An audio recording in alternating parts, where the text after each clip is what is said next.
Holy fucking shit. That's what you got to say for this episode. Welcome back to the Average Movie Review Podcast. I just finished watching Daredevil episode 6, and holy fucking shit. That was absolutely amazing. Um I don't even know where to begin, to be quite honest. Jessica Jones came back in this episode. Again, brief cameo, and I think while I was watching the episode, I was thinking to myself, I'm like, these are the type of cameos we kind of need. Like, I don't think they need full episodes of just the character showing up. I think it's just like a quick, I'm here for 5 minutes, to do my thing, and then I'm out of here, and that's it. And I think that's some of the best shit that we really need to see. In terms of cameo wise, it's a nice way of bringing back a character, letting us kind of relive the moments with them, and then they kind of just go back to doing their own thing. And it's like we know that they're still out there doing their own thing as well. Karen has completely lost it in this episode. She's willing to kill what do you call it? Poindexter at any given moment, and it's honestly the funniest, not the funniest, but like the scariest thing I've actually seen of her. She's absolutely unhinged. She's ready to put a bullet in that man's head, and I kind of understand as to why, of course. But again, Daredevil doesn't, he can't allow him to do that, because if he does it, then he's no better than Fisk. The beginning of this episode, that doctor was talking way too much. Way too much. He should have just shut the hell up, said, "I'm so sorry for your loss," walked out of that goddamn room, and just been like, I couldn't do anything else. Instead, he kept talking about some bullshit about her going, not being in pain and all the other stuff. And, well, what's going to happen? You're going to end up dead.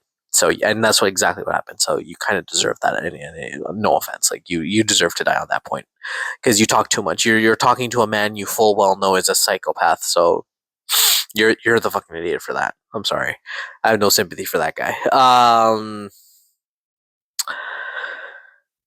Daniel and BB's relationship kind of takes a darker turn. He's pretty much convinced that BB is the fake FISK online, which is what we already knew, and he's convinced of it, and now he doesn't know what to do. BB doesn't. BB was about to expose something, but she didn't. I guess because she kind of fell for Daniel, and now everything's gone to shit because Buck wants to find out who the leak is, and now he knows, and now he has to make a choice whether to protect BB or to protect himself. Which again, Daniel will most likely end up protecting himself, or maybe he will take the leap and protect BB. I don't know. Honestly, I don't know. His character arc is very different, because he could be a selfish prick or he could be a selfless prick. Totally, it could go either way. So I'm excited to see that. I am praying for Powell's downfall as soon as possible. I hope that man dies an agonizing death. The actor, phenomenal job.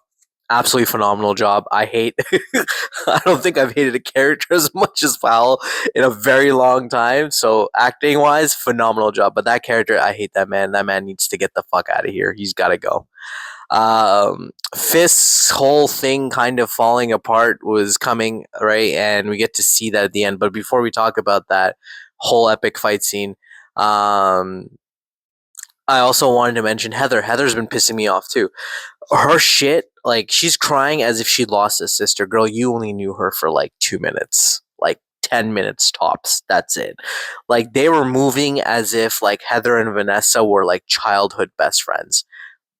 No, you got it. You got to stop. Like, and then her choking out Buck like some weird kink thing. Again, I'm excited to see her as a villain, but I really don't know if we need those type of moments. I think it's just perfectly fine for her to kind of spiral out of control. Vanessa's death would have been a great reason, because apparently they were best friends. So, that could have been a perfect reason for her to kind of go down that path, but we don't get to really see that. But we get to see the beginnings of it, so perhaps maybe we'll get to see it in the future. Now, on to the main event. The Daredevil mask on Kingpin's face, freaking amazing. Oh, so sorry, I had to burp there. Wilson Fisk's face, absolutely amazing. The shadow, it was giving Batman vibes, I'm not gonna lie, but once again, completely amazing. Oh, and I also want to mention, I love the fact that he's using his baton so much more. Like there was that moment in the fight scene between Jessica and Daredevil where they're going in, and like the fight scene was so in sync where he punches and kicks and stuff. But he uses his baton to kind of like swing around and then like take someone. Kind of reminded me of Spider Man and Batman at the same time. So that was really cool to see. But anyway, back to the main point here tonight. Um, Man, oh man, was that fight scene absolutely amazing. Him trying to talk to Fisk, trying to see again, Daredevil doing what he does best, right? Like trying to see if he can redeem him, trying to see if he's willing to take that, that opportunity to change something about his life, right? And going in there and then bringing up Vanessa again, bad idea. And then as soon as Fisk gets up and throws the chair, you can kind of see Matt throw up his hands like, "Dog, I was just trying to talk. Like, why'd you get mad?" But he's like, "Ugh," like he sighed, like he rolled his eyes. Like you can't see his eyes, but he rolled his eyes. He rolled his eyes back, and he's like, "Oh God, here we go again." And he's fighting, right? And he's kind of holding back. He holds back for a little bit, right? And then when he realizes that Fisk is like ready to like fight, he's like, "Do you really want this?" And then they go all in, right? He uses the batons again beautifully. He choke slams him pretty much. He kicks him right in the face with his knee. I believe that's a comic book cover as well. Absolutely, absolutely amazing. Great fight scene. I'm sorry, Whisk. Fisk was moving like a ninja. I don't know if you guys realize. I think the CGI was a little bit off, but Fisk was moving like a ninja. The man was moving faster than Daredevil. I was like, damn, bro, you can move that fast. But he was landing punches. Like, I don't even know how freaking Matt maintains to like hold himself out against Fisk. Like, it's actually impossible. Like, this man is a beast. Um, another thing I really liked about this show so far is his new suit. I thought it was a brand new suit, but I just realized he just painted it black. And what I love about it is as we get closer and closer to the finale episode, his original suit is coming out of the suit. It's like it's re-emerging, right?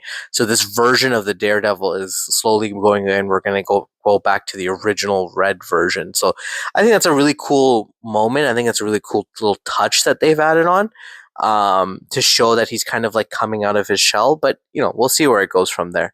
But yeah, man, I'm super excited for next week. We saw at the end major cliffhanger. We saw that um, Paige gets caught by Powell and she's freaking out.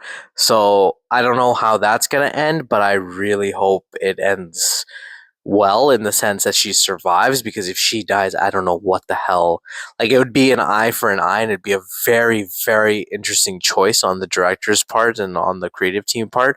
But if they kill Paige, I really don't know where Daredevil's going to go from there. Like, I don't know what Matt's going to do. And it'd be very interesting if they did that, because then you have a lot to explore again. Like, we've already seen him already so dark. Like, imagine how much darker he can get. So yeah, man, I'm super excited for next week. I believe next week is not the last episode, but I believe there's two more episodes to go, if I'm not mistaken. I believe it's an 8 episode season, and then we have the Punisher special presentation. So yeah, let me know what you guys think about this episode tonight. Did you like it? Did you hate it? Are you still watching the show? I'd love to hear from you guys, and I'll catch you on the next one. Have a wonderful day, guys.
So yeah, so it gets to that point where one of them has to stay back, and then Sinatra kind of tells Xavier something where basically gives her the key card, and she understands that the user X is actually Xavier.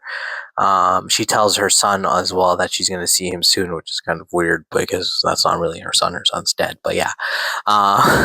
And then tells Xavier about the supercomputer and that he needs to go there and activate it, and then he'll be able to save it. And then he goes, "How do you know I can do this?" And he's like, "What if I can't do this?" And she's like, "I think you've already done it because again, the thing predicts the future, and that's why it gives these certain steps, right? Like it gives you guidance on what to do." So again, we don't have full information about what this computer really does or who this computer really is and what it is and all that stuff. These are just all kind of us guessing from the information that's been given into the episodes and stuff. Um, anyway, he makes it out of the bunker. Family's reunited. Everything is good. And then pretty much the end of the episode is just them showing the location of Alex, and season 3 will be just him getting to Alex and figuring out this whole situation from stopping this from becoming a total catastrophe and destroying the entire planet. So yeah, so I think again this show does an amazing job. It leaves you on cliffhangers. Every episode is fantastic. Every episode is a short story about someone or something, and they all connect back together by the end of the season. A lot of shows can't do this. This show does it perfectly. It executes everything perfectly. Again, it leaves you with so many different questions, right? I don't understand the whole time thing, the manipulation of time and all of that stuff, but it's still worth something that like you're like interested in, and you're like, okay, this is gonna, it's going somewhere. Something's going to happen. So phenomenal job to the team. I'm super excited for season 3. If you've seen season 3, let me know, or if season 2, how you guys feel about it. And I'll catch you on the next one, I guess, guys. And yeah, thank you for listening.